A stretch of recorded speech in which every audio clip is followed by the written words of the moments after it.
De nombreuses fois, j'ai entendu des frères antillais faire des réflexions très négatives à l'égard de l'Afrique et des Africains. Mon problème est que c'est le résultat d'une coalition internationale dans le cadre du conflit cosmique où les médias du monde entier se sont ligués contre ceux qui ne sont pas décolorés.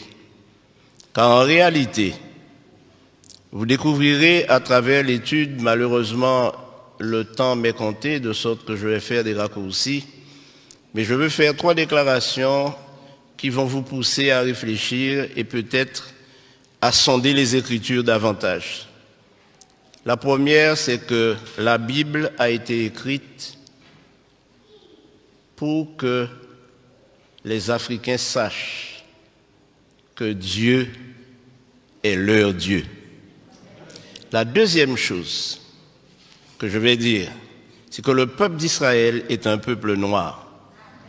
Et la troisième chose que je dirai, c'est que nous, Antillais, descendants d'esclaves, il y a probablement parmi nous des descendants des tribus d'Israël. Alors plusieurs fois nous avons dit, mais c'était pour les Juifs. Nous ne sommes pas Juifs. Nous ne sommes pas Israélites. Je fais la différence entre Israélites et Israéliens. Et qui sommes-nous? Et volontiers, nous nous décrivons comme des païens ou des païens convertis. Mais attention. Pour répondre à toutes les questions que j'ai soulevées, et ne m'en veuillez pas, il faut commencer par répondre à une première question. Où Dieu a-t-il planté le jardin d'Éden? Alors certains me diront toutes sortes de lieux géographiques. Mais si nous lisons attentivement, et j'aimerais, frères, vous dire que lire la Bible n'est pas suffisant. Mais ce qui est important, c'est de sonder les Écritures, questionner notre foi et questionner nos pratiques. Mais j'aimerais vous inviter à lire en Genèse chapitre 2 pour découvrir que le jardin d'Éden était en Afrique centrale. Je pourrais m'arrêter là et vous laisser partir frustré. Et probablement vous posant des questions en vous disant, mais ce pasteur qu'on a invité aujourd'hui, d'où vient-il? Qui est-il? Quel étrange personnage. Mais vous savez, mes amis, je suis né dans l'église adventiste, mais je n'étais pas adventiste quand je suis né. J'ai grandi dans cette église et année après année, j'ai répété ce que dit mon église concernant la parole de Dieu. Mais le Seigneur m'a fait prendre conscience de la nécessité d'étudier la Bible sans préjugés. Et en tant que fils d'esclave, le premier préjugé que nous avons développé tous ou presque, c'est que tout ce qui est bon ne vient pas de chez nous, mais de l'extérieur, oubliant que tout ce que nous avons accumulé comme conception de notre religion vient du Code noir. Et le Code noir stipulait que les Africains ou les hommes de couleur noire n'ont pas d'âme, ne sont pas capables d'adorer et ils ne peuvent pas avoir un Dieu autre que le Dieu de leur colon, de leur maître. Donc, les hommes de couleur noire ne peuvent pas avoir un Dieu autrement que blanc. Et voilà ce que nous avons cultivé. Et jusqu'à présent, nos enfants, nous leur montrons un Christ blanc, nous leur montrons des anges blancs, et quand nous parlons de Dieu, nous pensons même déjà, nous l'avons déjà coloré en blanc. Mais mes amis, la Bible m'enseigne autre chose, tout à fait autre chose. Et quand je lis la répartition des nations sur terre, je me rends compte que nous sommes tous cousins et cousines. Car nous sommes tous mon cher Max, des descendants de Noé. Tous descendants de Noé, à travers ses fils. Or, le seul fils de Noé qui était un albinos, donc blanc, c'était Japhet. Mais Sem et Cam, ou Ham, puisque Cam c'est francisé, étaient noirs. Les Sémites sont des noirs. Les descendants de Sem sont des noirs. Et les descendants de Cam sont des noirs. Et c'est la Bible qui le prouve. Dans la généalogie de Jésus, il y a plusieurs Cananéens. Plusieurs femmes cananéennes ont enfanté avec des Sémites ou des Couchites. Vous savez, quand nous lisons la Bible, frères et sœurs, nous ne la sondons pas. Lorsque nous arrivons sur les généalogies, sur le livre des Chroniques, nous passons au chapitre suivant, ou au livre suivant. Mais lorsque nous lisons les généalogies et les chroniques, alors la Bible nous parle différemment et résonne dans notre esprit maintenant qu'il s'agit de nous-mêmes. Frères et sœurs, notre religion n'aura aucun sens si nous nous mettons à imaginer notre religion à travers la religion des autres. Dieu ne nous a pas été prêté par les Blancs, puisque Dieu est le Dieu des Noirs. Nous ne pouvons pas prétendre suivre une religion que nous avons reçue de ceux qui nous ont évangélisés. D'ailleurs, ceux qui nous ont évangélisés, ils ont commencé par nous tuer lorsque nous n'acceptions pas leur religion. Et j'aimerais vous dire que lorsque les esclaves ont été déportés de l'Afrique aux Antilles, en Amérique et dans les colonies, ils avaient une spiritualité. Ils adoraient Dieu. Ils le connaissaient. Et ce que le Code noir a fait, c'est de leur enlever ce Dieu qu'ils adoraient déjà pour le remplacer par un Dieu inconnu. Je crois que nous devons revenir à la parole de Dieu. Alors, mes amis, Abraham était un noir qui vivait dans un pays noir avec une femme noire, Sarah. Mais la question est, quelle est la couleur de Jésus? Qui ne s'est pas posé cette question? Une autre question pourrait être, mais quelle est la couleur de Dieu lui-même? Bon, je vous dirai, la couleur de Dieu, pour mettre tout le monde d'accord, c'est arc-en-ciel. Parce que la Bible nous dit que personne ne l'a jamais vu, mais lorsqu'on regarde son trône, le trône est entouré d'un arc-en-ciel. Donc on va dire que la couleur de Dieu, c'est arc-en-ciel. Mais j'aimerais vous dire, mes amis, que les choses ne sont pas aussi faciles. Dans le Nouveau Testament, nous trouvons plusieurs Africains. L'eunuque, par exemple, il était de quelle nationalité? Il était éthiopien. Donc il venait du pays de Couche. Maintenant, quel est le plus grand et plus célèbre Africain que nous connaissons?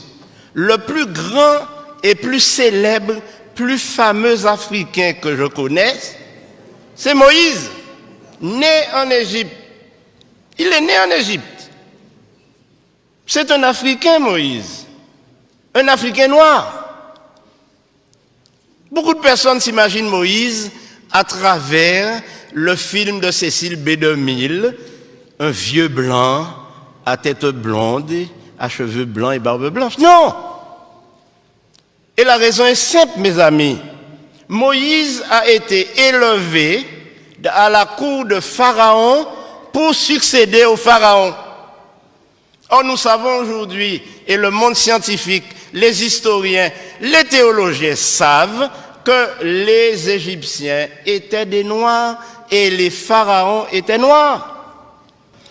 Alors, Moïse était le plus grand noir célèbre que l'on connaisse. Et ceci a été prouvé par le plus grand savant du XXe siècle africain, qui s'appelle Cheikh Anta Diop et qui a déterminé par ses études et prouvé au monde scientifique que la civilisation égyptienne et noire est la première civilisation du monde. Et aujourd'hui, quand nous parlons, nous disons que l'Afrique est le berceau de l'humanité, n'est-ce pas? Et si le berceau de l'humanité est en Afrique, ça signifie que Dieu a créé Adam et Ève en Afrique. Et quand nous disons que l'Afrique est le berceau de l'humanité, nous oublions malheureusement que l'Afrique a été à l'origine de toutes les sciences, de toutes les connaissances, à l'origine de tout ce que nous avons dans cette civilisation occidentale européenne, mais qui a été détruit lors des conquêtes, et on a cassé les nez de toutes les statues égyptiennes pour qu'on ne voit pas le caractère négroïde. Ainsi donc, mes amis, ne nous laissons pas embarquer, mais puissions-nous cultiver une religion authentique. Mais mes amis, il y a 2 généalogies de Jésus dans la Bible. Une en Matthieu 1er et l'autre en Luc 3.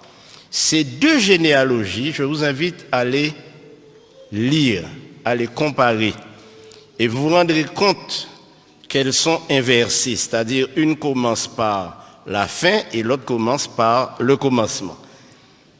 Mais pourquoi ces 2 généalogies ont été données? La première, c'est que la généalogie en Matthieu prouve que Marie est bien la mère biologique de Jésus et elle était noire. À la question, mais quelle est la couleur de Jésus? Alors, si je vous dis que je ne sais pas, vous ne me croirez pas, après tout ce que j'ai dit. Mais ce que j'ai découvert en étudiant les généalogies, c'est que toute l'ascendance de Jésus, depuis Abraham, est de lignée noire, sémite et cushite. Alors évidemment, la conclusion est simple. Ne me faites pas dire que Jésus était noir, mais si vous me le faites dire, je le dirai. Alors, en Jean 8, 32, le Seigneur Jésus-Christ lui-même nous dit, connaissez ce texte? Vous connaîtrez la vérité et la vérité vous affranchira. Ce dont nous avons besoin aujourd'hui, frères et sœurs, c'est d'être affranchis de tous les concepts, de toutes les idées, de toutes les philosophies que nous entendons dans les sermons, que nous entendons dans les études, que nous entendons des gens afficher et affirmer. La Bible nous dit que le peuple noir n'est pas maudit, que le peuple noir fait l'objet de l'attention de Dieu, parce que Dieu s'est adressé à des noirs.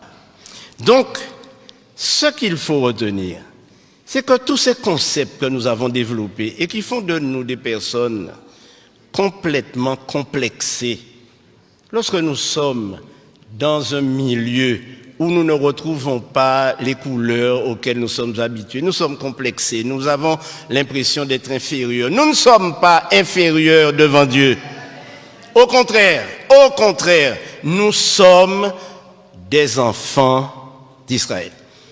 Il y a de cela 2 ans, j'étais au Ghana. J'étais à Kumasi, au Ghana.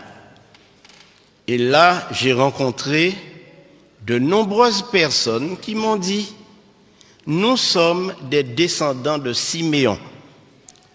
Et ceci a éveillé mon attention. Mais savez-vous ce qui s'est passé? Lorsque les Romains sont entrés à Jérusalem et qu'ils ont commencé à persécuter les enfants d'Israël, qui étaient des Noirs, ils se sont enfuis en Afrique de l'Ouest. Et c'est pourquoi aujourd'hui, pratiquement toute l'Afrique de l'Ouest est peuplée de descendants d'Israélites. Cherchez et vous trouverez à Man, en Côte d'Ivoire, des descendants de la tribu de Dan. Et si vous allez jusqu'en Afrique du Sud, vous trouverez les Lemba qui eux aussi sont des Israélites, qui pratiquent tous les rites juifs sans avoir été évangélisés par aucune nation. Alors mes frères, Simon de Cyrène, c'était un noir. Mais je terminerai par ce qui va vous renverser sur votre siège. L'apôtre Paul était un noir. Et je vous donne la référence, lisez-la à la maison. Acte 21, versets 37 et 38. Quand l'apôtre Paul s'est présenté, on lui a posé la question, mais n'es-tu pas cet Égyptien qui soulève des foules? S'il était pris pour un Égyptien, Paul n'était rien d'autre qu'un nègre marron, comme moi-même.